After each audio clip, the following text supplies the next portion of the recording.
A single flame ignites on a dark and mysterious plain. A soft wind pulls the flame apart, sending one half into the vast unknown. Though separated, the flame forever longs for the moment it can be reunited and burn its brightest once more. Soulmates, or twin flames, have existed as a concept for centuries, and the idea of them is still as enigmatic as it ever was. From ancient Greek myths to the beautiful imagery of the red string of fate, what can the past teach us about love? And what role might soulmates play in our future?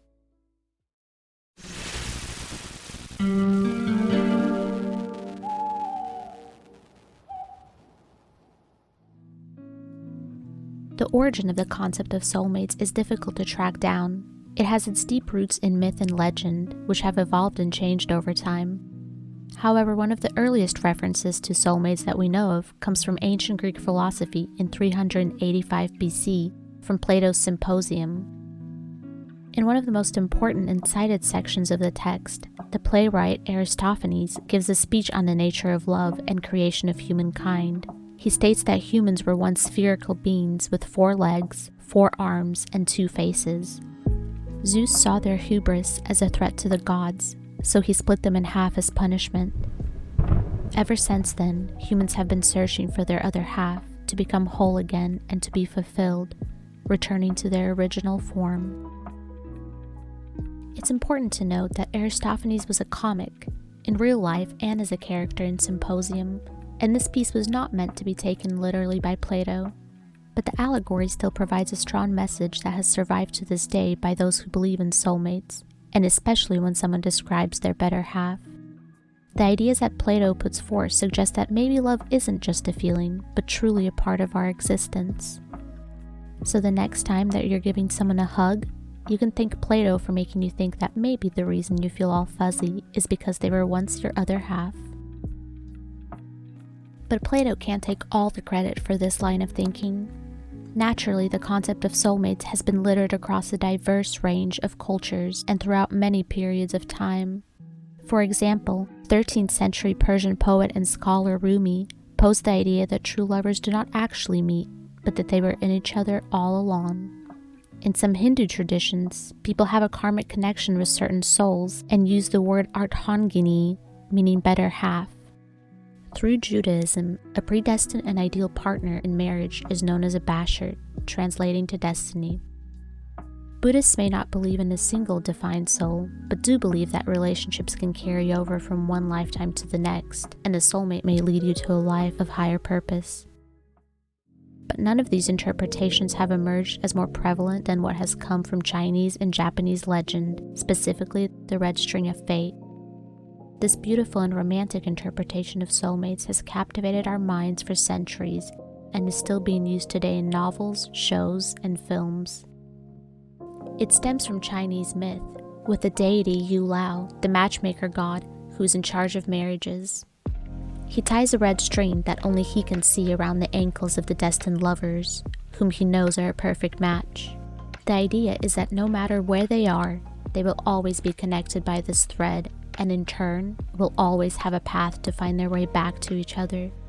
The usage of the color red is likely due to the fact that in Chinese culture, it is often used in weddings as it symbolizes happiness. In traditional Japanese myth, however, the string is tied to the male's thumb and the female's pinky finger.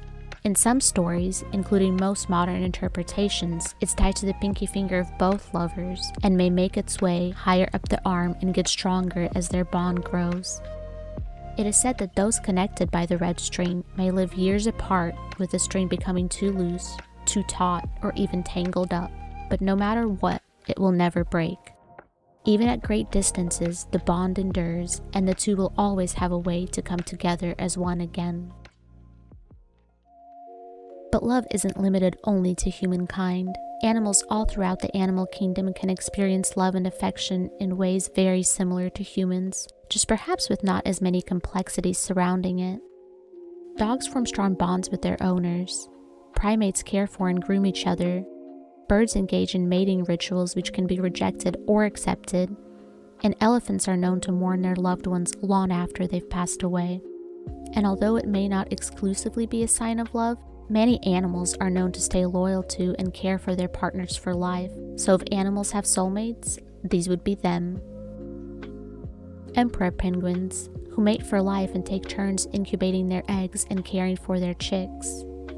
Gray wolves, where the alpha male and female mate for life and are the only members of the pack allowed to breed, solidifying their position as leaders.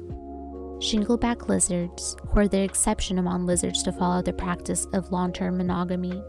And the albatross, who engage in elaborate courtship rituals and mate for life, a strategy to ensure the survival of their offspring, as it provides a stable and secure environment for raising young. And interestingly, the albatross is at the center of a poem called The Rime of the Ancient Mariner, which was actually written by the man who coined the term soulmate, Samuel Taylor Coleridge.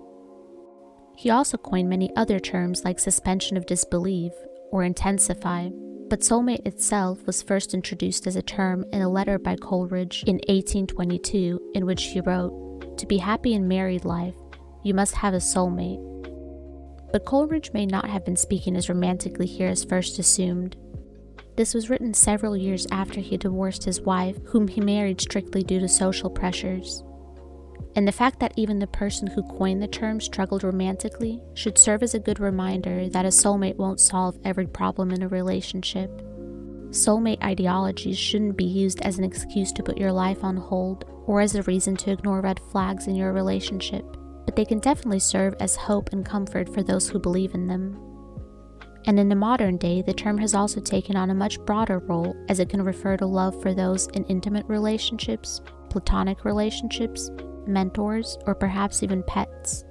If you do believe in soulmates, just remember to maintain a healthy outlook on them, keep your personal boundaries, and then enjoy the fuzzy feelings of being close to those you love. But if you're not a believer, that's okay too. Most people are skeptical of soulmates, and perhaps rightly so, as there's no real scientific evidence to support their existence. There is one part of science that can serve as a metaphor for soul-bound lovers, called quantum entanglement, which involves particles in the microscopic realm that, even when separated by great distance, can experience a shared state and in that way exist as one. Some even say that quantum entanglement between humans is possible. What this may mean for our future is up in the air, but for now, the concept will be kept alive through our stories, hopes, and experiences. Stay cozious.